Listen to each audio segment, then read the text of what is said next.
Hi guys, Sam here. Just want to give you a quick overview of my Volkswagen Golf R. I hope you guys enjoy it. Here we go, onto the R. Here we are, my Golf R. Yeah, I'm going to go straight into it.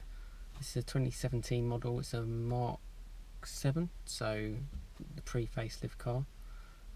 This one is finished in limestone grey. It's got sat-nav, it's got the winter pack, which actually is standard from Golf R's from 2016 onwards. If you look around sort of the used market where you see lots of Golf R's around, particularly 2014, 2015 kind of models, they won't have nav. They won't really have any options really, and that's solely to keep the lease deals down. So on the used market, it's quite hard to get the right options on the spec of a Golf R. And as you know, 300 brake horsepower. It's not the cheapest car in the world. Four-wheel drive, you know, you probably want the right spec, and for me, having nav and having heated seats and heated windscreen is probably what I'd want, and it's what I've got. Yeah, this car, it's pretty special. It's pretty special to drive. This particular car, it's done 2,500 miles.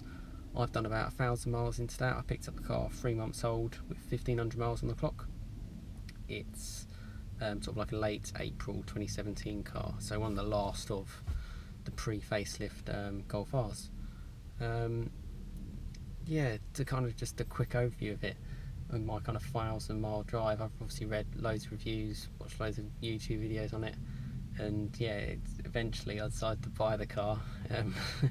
And for me, coming from a Fiesta ST, which I owned for 4 years, it was loads and loads of fun. And it was finished in Spirit Blue as well. Good looking car in my opinion, really good looking car. I'm still sort of torn. I still think it's probably better looking than this. This is in limestone grey, and probably a little bit more, you know, more like a car. It's a weird thing, it's just a Golf really, isn't it? Yeah, and this car is a special car. Make no mistakes about it.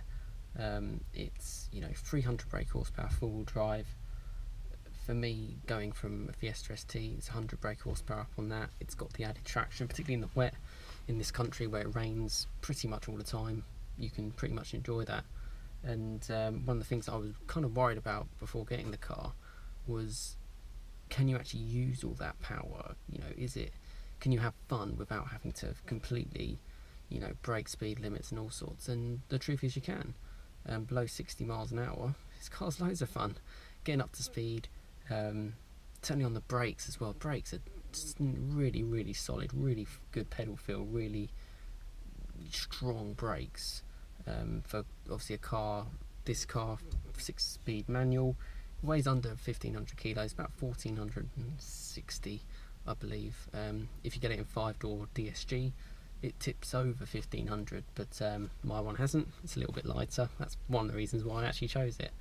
Not many people go for the 6-speed manual, and I think it's a real shame. You know, it's not the most involving gearbox in the world. I think the Fiesta ST was probably a little bit more involving, but in a strange way. It was almost like changing gear, and that was kind of like putting in like a magnet. It would just sort of slot in. Whereas this, it's still sort of running in really. A little bit more feel to it, but still fun. It just connects you a little bit more to the car, which is what I wanted, and is what this car kind of offers. I'm still obviously getting used to the car in terms of what it's like, but over the 1,000 miles I can report the all-round ability is ridiculous, frankly. This car, it's, you know, it's only a 3-door, but it's a lot bigger. It's a lot bigger than my Fiesta, obviously, size-wise, and it's really, really good. There's space everywhere. You've got glove box, obviously. You've got space under the seats, little boxes. You've got cubby holes all over. I'll do a quick tour of it as well with the GoPro to show you what it's all about. And you get stuff like, just in these kind of models, you get like a little frameless mirror as well, which just kind of sets it off. It's a really nice place to be, and compared to the Fiesta, obviously next level really. That was a bit too plasticky really. inside, it's particularly at night, it's a really special place to be. You get the blue lights from the side, from the sills, and it just brightens it up. The blue dials as well, really nice, and it does make you feel like you're in a more special car. This one, obviously spec wise, you get stuff like radar guided cruise control as standard, you get auto lights, auto wipers, obviously I've spoken about nav, you get climate control, heated seats, you know, free modes on the, you know, your settings for race, normal and eco, and individual, set your own. I can tell you race is great for like short single carriageway roads, or just even in sort of slow speeds. It's great fun. Steering weight's up quite a lot more and you get a bit more involved, and that's great fun. Eco, perfect if you're on the motorway. My journey from here over in Bedford in Kempston to work in St Albans, it's about 35 miles, and sort of for the single carriageway kind of roads, race mode's perfect. As soon as you hit the M1, stick it into eco, cruise down off the M1, get into race, get to the office, great fun. And the thing that really impressed me as well was economy wise for that journey, the trip computer is really good for that, in terms of resetting it when you refuel and things like that. Fiesta didn't do that. For that journey I did 42.5 miles per gallon, which I think is ridiculous. It's ridiculous for this kind of car. My Fiesta would probably get maybe about 5 or 6 MPG better on that kind of journey, and but it weighed 300 kilos less than this, and it had 100 less brake horsepower. So I think they've done a really good job on economy. If you drive it sensibly, you know, it's got like a little eco I know it's not really the reason why you buy the car, but it can be cost effective as well, and it's a bigger tank as well. So range, you're looking at, if you drive it probably relatively hard and normally, you get between 350 and 400 miles. If you drive it softly and economically, there's no reason why you can't get sort of the 450 kind of figures of miles. If you rag it hard, you'd still be looking 250, 300 miles, I would say, which is really good.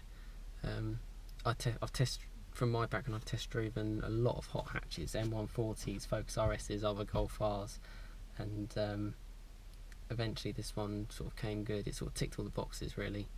A little bit bigger for me.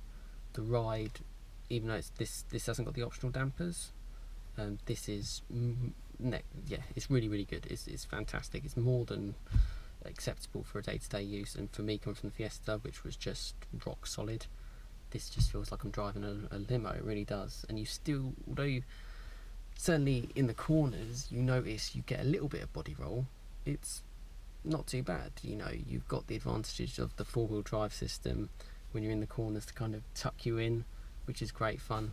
It doesn't necessarily bring you out and give you some oversteer like a rear-wheel drive car do, or like a Focus RS would do, but certainly when it rains all the time, or just in normal dry conditions, it's still great fun. And that's what this car is trying to be. It's trying to deliver everything, and I think it does a really good job about it. Really good. Anyway, obviously I'm rambling on quite a lot, but I'll do some more videos on my Golf R. I'll give you a little look around the exterior as well. I'll put in some shots sort of as I'm speaking as well. So obviously, you know, outside limestone grey is what it's finished in. Your choice on the colour. I personally think it's okay. A lot of owners go for the La Paz blue, but I didn't.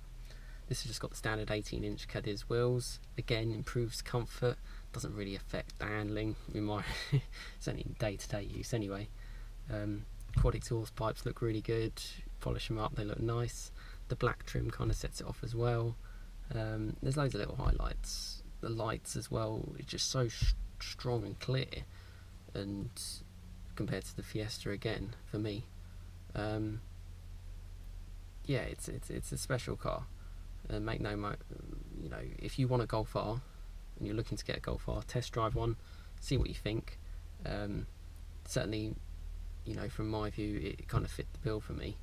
And as much as I'll miss the Fiesta for being as fun as it was, I think reality kind of set in. It's like, you know, you need to get something a bit bigger, a bit more sensible, a bit more, you know, better for passengers, I suppose. And this is a sensational car to have. But yeah, I'll go through a little bit of the interior as well. So you've got here 6-speed manual gearbox. You've got the nav. You've got you've got like just usual stuff really. You know, I'm not going to bore you with it. Bluetooth, all of that. Heated seats, loads of space there, space in there, just like a Golf. Big glove box. Storage down there is really cool. Radar guided cruise control, blue dials. You know, it's a Golf, isn't it? It's got all that, and when you open up that, you can see the blue lights there. I think that kind of sets it off quite nicely. Seats really good, really comfortable, really supportive. Feel quite nice as well, which is great. And it's a really comfortable place to be, and a fun place to be. Yeah, that's kind of it really. From certainly from the interior, as I drop the camera. Certainly from the interior, it's a really great place to be. And you know, I'll certainly share more content, but one thing I want to say is a lot of people say Focus RS more hardcore, Civic Type R more hardcore, and they are, but this car can match them. When you're in race mode and you're on it, there's no doubt you can still have fun. You can still have loads and loads of fun in this car. And speed wise, certainly maybe not directly off the line, but once you get going sort of 20-30 miles an hour, it's just as fast as those cars. Certainly my car, three-door manual, is a little bit lighter than theirs, and even though it doesn't have as much power, it shoves more than you'd think. But yeah, I think it's a good car. I'll give you some more reviews and more feedback on my car, but hopefully this gives you a little bit of an insight of a Golf R. But yeah, I will catch up with you another time. Thanks for watching. See ya.